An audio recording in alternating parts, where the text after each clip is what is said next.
आदरणीय श्री गिरीश मिश्रा जी, आदरणीय लोकेश त्रिपाठी जी, आदरणीय अदोनी साहब जी ब्राह्मण समाज महासंघ से हमारे बीच में आए हैं। आपका हार्दिक स्वागत है, हार्दिक अभिनंदन है। आप लोग सदन में स्थान ग्रहण करें। ग्रैंड अजनारा हेरिटेज के इस सुंदर कार्यक्रम में आप सभी का हार्दिक स्वागत है। प्रतीक वेस्टेरिया से हमारे कुछ मित्रगण आए हुए हैं जो कविताओं, हास्य, टिप्पणियों, इन सब में बड़ा आनंद लेते हैं। आज एकत्रित हुए हैं, उनका हार्दिक अभिनंदन है, उनका स्वागत है। आपका माँ शारदे को नमन करती हूँ। माँ शारदे के चरणों में 4 पंक्तियां समर्पित करना चाहती हूँ। माँ चरणों में तू स्थान दे, माँ चरणों में तू स्थान दे, शब्दों का मुझको ज्ञान दे, आहट ना मेरे भाव करें, माँ लेखन को वरदान दे। इसी भाव के साथ इस पावन आयोजन के अंतर्गत माँ शारदे का आह्वान करते हुए कहती हूँ, जिस कलम का तुझसे माँ श्रृंगार हो जाए, जिस कलम का तुझसे माँ श्रृंगार हो जाए, वीणा वादिनी बेड़ा पारे हो जाए, जिस कलम का तुझसे माँ श्रृंगार हो जाए, वीणा वादिनी बेड़ा पार हो जाए, विद्या ध्यान दान से ही पहचान हो जाए। हमारे विशिष्ट अतिथि और कवियों का सम्मान जो हमारे इस सदन में उपस्थित हुए हैं अपना बहुमूल्य समय लेकर के, मैं जानता हूँ इतने व्यवस्थित हैं।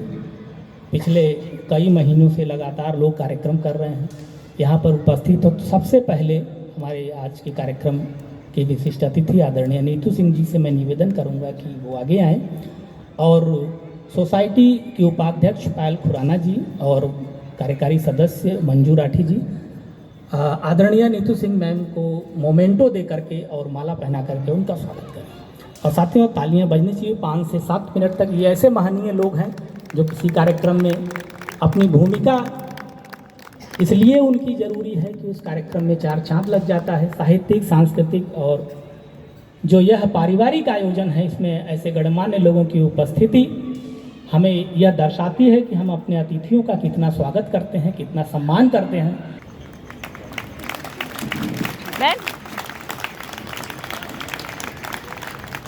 बहुत बहुत धन्यवाद, बहुत बहुत धन्यवाद मैम, आप कार्यक्रम में पधारी हैं। सारे आदरणीय जो लोग बैठे हैं उनका बहुत बहुत स्वागत है इस कार्यक्रम में।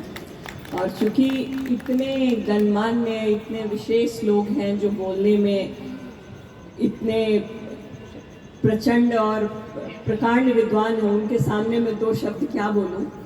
मैं भी आप लोगों की तरह श्रोताओं के बीच में बैठकर इस हास्य कवि सम्मेलन का पूरा आनंद उठाना चाहती हूँ, क्योंकि ये वो मौका है जब हम अपने रोज़ के परेशानियों को भूलकर यहाँ 1 घंटा, 2 घंटा, 3 घंटा इन गणमान्य कवित्री और कवियों का सारा हास्य कविता सुनकर रिलैक्स होंगे और पूरा उसका आनंद उठाएंगे। तो पहले तो आप लोगों को मेरी तरफ से बहुत बहुत सम्मान और आप लोगों का बहुत बहुत स्वागत कि आप लोग यहाँ समय देकर सुने और रोमांचित हों। हो सकता है कि हम लोगों को इनके द्वारा सुनाए गए कविताओं से बहुत आनंद उठाने का मौका मिले, तो मैं इनका समय ज़्यादा नहीं खराब करूँगी और आप लोगों को निवेदन करूँगी कि आप लोग पूरे समय बैठकर इसका आनंद उठाएं। धन्यवाद। बहुत बहुत जो समर्पण किया, आज उस पल पल का उत्सव मना रहे हैं हम लोग, तो दो शब्द अपने सोसाइटी के लोगों के लिए, उनके साथ के लिए, उनके सहयोग के लिए और इस कार्यक्रम की भूमिका के लिए आवश्यक है। एक बार जोरदार तालियां आप लोग बजाइए अपने अध्यक्ष जी के लिए। मुझे पता है पिछले 15 दिनों से हम लोग कितनी बार फोन पे बात कर रहे हैं और कितनी बार हम लोगों की मीटिंग हुई इस कार्यक्रम को मूर्त रूप देने में।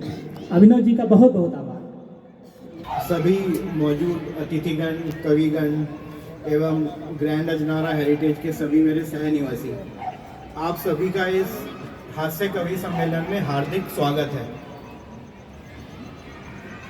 जैसा कि आपको पता है, इसका आज का जो दिन है वो हमारे लिए इतना महत्वपूर्ण क्यों है, क्योंकि हमने आज से 1 साल पहले बिल्डर को सोसाइटी से बाहर किया था, और वो बाहर करना कितना ज़रूरी था वो हम सब समझ सकते हैं जो यहाँ बैठे हैं और यहाँ खड़े हैं। सोसाइटी की पिछले 1 साल में जो विकास यात्रा रही है वो सब आपके सामने रही है। तो जब हम लोग विचार कर रहे थे अभी 10-15 दिन पहले एओए के पदाधिकारी कि इस ऐसे मौके पे इतना महत्वपूर्ण मौका है हम लोगों के लिए, क्या आयोजन किया जाए, तो संयोगवश लाल सिंह जी का जो अमर उजाला से है और विनोद जी का फ़ोन आया। वो और केवल कोइंसिडेंस ही था। हम लोग ढूंढ रहे थे कि क्या किया जाए और इनका फ़ोन आया कि एक हम कवि सम्मेलन कराना चाहते हैं। तो वो मैंने देखा, हंसने और हंसाने के मौके से अच्छा कोई सेलिब्रेशन नहीं हो सकता। तो तभी हम लोगों ने डिस्कस किया और इस प्रोग्राम पे हम लोग रूपरेखा पे आगे बढ़ गए। तो आज देख के भी बहुत अच्छा लग रहा है, और आज इतनी जो हम लोगों की लाइफ है, इतनी आपाधापी की लाइफ है, इतनी टेंशन है, तो थोड़ा सा अगर थोड़ी देर हंस लेंगे तो कितना अच्छा रहेगा। तो इसी को ध्यान में रखते हुए आज का प्रोग्राम जो है आयोजन उसका किया गया है। तो मैं विनोद जी को फिर से मंच का संचालन दूंगा ताकि हम प्रोग्राम शुरू कर सकें। बहुत बहुत धन्यवाद। बहुत बहुत। मोबाइल हमारी ज़रूरत हो गई है। हम आराम उतनी ही देर करते हैं जितनी देर हमारी मोबाइल चार्जिंग में लगी होती है। ये हमको पता है, लेकिन फिर भी उससे निकलना पड़ेगा। और ये हमारी अपनी बात नहीं है, छोटे छोटे बच्चे भी आजकल मोबाइल पे लगे हुए हैं। मैं बिल्कुल सही बताता हूँ, मेरा बेटा है 6 साल का, प्रभा जी नाम सही लिया आपका, ठीक है। हमारा लड़का है 6 साल का, वो भी दिन रात मोबाइल देखता है। राजू जी खूब मोबाइल देखता है। मैं एक दिन उसको समझाते हुए बोला, हमने कहा ये मोबाइल बंद करो। बोले फिर? हमने कहा पढ़ाई लिखाई पे ध्यान दो। बोले उससे क्या होगा? मैंने कहा पढ़ोगे लिखोगे अच्छे नंबर आ जाएंगे। बोले उससे क्या होगा? मैंने कहा भाई आगे बढ़ जाओगे, अच्छी डिग्री मिल जाएगी, नौकरी लग जाएगी। बोला उससे क्या होगा? हमने कहा कुछ अच्छा हो जाएगा, बढ़िया ग्रैंड अजनारा में सोसाइटी में घर ले लोगे और बढ़िया मामला हो जाएगा। बोला उसके बाद क्या होगा? मैंने मजाक में कह दिया कि कोई पढ़ी लिखी सुंदर समझदार बीबी मिल जाएगी। उसने तपाक से कहा आपको मिल गई क्या? ये लड़कों की बात है। मेरी लड़की का भी रिजल्ट आया, उसको भी मैं समझा रहा था। मैंने कहा बेटी बाकी तो तुम्हारा सब ठीक है, लेकिन मैथमेटिक्स में थोड़ी कमजोर हो। वो मेरी तरफ देखी, बोली पापा आप पर गई हूँ, फीलिंग प्राउड। तो ये अच्छा सेम उधर है क्या मामला? नहीं मतलब मैं बता रहा हूँ, हो सकता है, जरूरी नहीं है कि कोई हमारी कहानी आप लोगों से मैच ना करे, ऐसी हो सकती है। वो हमारा एक दोस्त है, बच्चों को पढ़ा रहा था, छोटे बच्चे 6 क्लास के बच्चे, पढ़ाते हुए बोला कि बेटा पढ़ाई लिखाई ठीक है, मेहनत करो, लेकिन भगवान पे भरोसा रखो। भगवान पे भरोसा रखोगे तो तुम्हारी सारी मनोकामना पूरी होगी।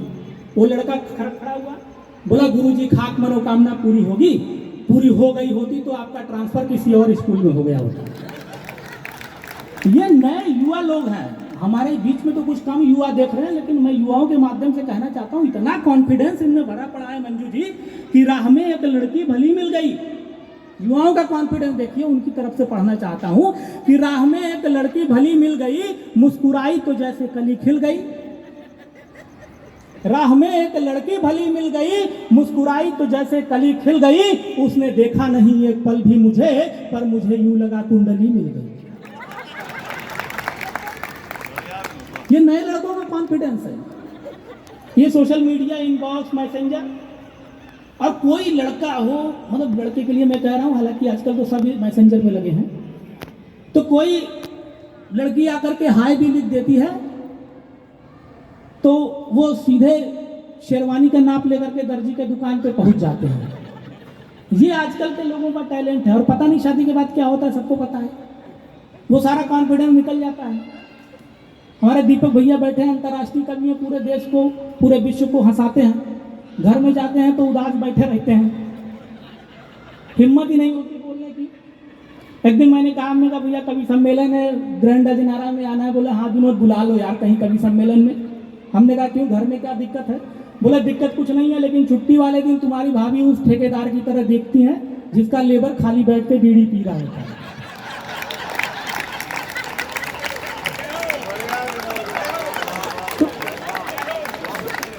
तो मैंने कहा भैया मोस्ट वेलकम, आपका आइए, बहुत आनंद आएगा। आनंद का पर्व है, एकदम खुल के हंसते। कोई यहाँ इनकी बात नहीं है, सबकी बात है। बदला बदला सा लगा है, आज मौसम बदला बहुत बदला सा बढ़िया। लगा है, बाद मुद्दत के कोई अच्छा लगा है। क्या बात है, वाह। आज मौसम बदला बदला सा लगा है, बाद मुद्दत के कोई अच्छा लगा है। मैं करीब आने की ज़रूरत कैसे करता, मैं करीब आने की ज़रूरत कैसे करता। सबके घर से उसके एक खाना लगा है, सबके घर से उसके एक खाना लगा है। कुछ और पंक्तियाँ देखिए। बहुत बढ़िया, बहुत बढ़िया। गिर के भी हम नहीं संभलते हैं, क्या बात है, वाह। गिर के भी हम नहीं संभलते हैं, चिकने चेहरों पे फिर भी चलते हैं। गिर के भी हम नहीं संभलते हैं, चिकने चेहरों पे फिर फिसलते हैं। दिल कहाँ बाज आए टूट के भी, दिल कहाँ बाज आए टूट के भी, फिर नए ख्वाब इसमें पलते हैं। बहुत बढ़िया, बहुत बढ़िया, वाह वाह। इसमें पलते हैं। बहुत बढ़िया लिख रहे हैं भाई, बहुत बढ़िया। चाहते हो कि बदल जाए, चाहते हो कि बदल जाए, शुक्रिया रास्ता बदलते हैं। हाँ, बाजी दिल की है हार क्यों माने, बाजी दिल की है हार क्यों माने, फिर नहीं कोई चाल चलते हैं, फिर वाह। नहीं कोई चाल चलते हैं। दोस्तों, प्रेम को प्रकट करने के तरीके बदलते रहते हैं, और जो पहले प्रेम होता था, जिस तरह से एक्सप्रेस किया जाता था और जैसे अर्थ किया जाता है, उसमें जो बदलाव है वो मैं 4 पंक्तियों के माध्यम से। स्वागत है, स्वागत है। हर दौर में बदला है अंदाज़े बयां इनका, हर दौर में बदला है अंदाज़े बयां इनका, जज्बात मोहब्बत के पर यार पुराने हैं। रखते थे किताबों के हम बीच में लव लेटर, रखते थे किताबों के हम बीच में लव लेटर, व्हाट्सएप के इंस्टा के अब आए ज़माने हैं, व्हाट्सएप के इंस्टा के अब आए ज़माने। बहुत बढ़िया, बहुत बढ़िया, वाह वाह वाह वाह, बहुत सुंदर, बहुत सुंदर। कुछ और जो है से हूँ यहाँ पर, और मैं पहले भी कोशिश कर चुकी हूँ कि ऐसा कार्यक्रम यहाँ पर हो, और वो देर से ही सही लेकिन साकार हुआ। इसका श्रेय अभिनव जी को जाता है, और मैं बहुत बहुत आभार व्यक्त करती हूँ कि इस तरह का साहित्यिक कार्यक्रम यहाँ पर हुआ है, जिससे बच्चों को भी एक सीख मिलेगी, कुछ अच्छा सुनेंगे, साहित्य से जुड़ेंगे, क्योंकि और सारे प्रोग्राम तो यहाँ पर होते रहते हैं, लेकिन इस तरह का कल्चर प्रोग्राम नहीं हुआ है। तो चलिए कार्यक्रम को शुरू करते हैं। और अभी विनोद जी जब अपना कवि सम्मेलन स्टार्ट करेंगे, जब अपना काव्य पाठ करेंगे, तो आप सुनेंगे कि वो कैसे कैसे मंत्र उनको आते हैं, बहुत तरीके के उनको मंत्र आते हैं। तो मैंने एक बार बातचीत हो रही थी विनोद जी से, मैंने विनोद जी से कहा कि विनोद जी, सूर्य ग्रहण होता है, चंद्र ग्रहण होता है, उसमें अलग अलग नियम कानून होते हैं, उनसे बचाव के भी होते हैं। एक पानी ग्रहण होता है, उससे भी कुछ बचाव के आपके पास उपाय हो तो बताइए। विनोद जी ने कहा चंद्र ग्रहण का उपाय है, सूर्य ग्रहण का उपाय है, लेकिन पानी ग्रहण का कोई उपाय नहीं है। एक बार हुई तो हुई। मैंने कहा अच्छा ठीक है। ये हमको आपके पतिदेव जी ने ही बताया था। अच्छा, वैसे बता भी सकते हैं, क्योंकि नेम जो नाम राशि है वो सेम ही है।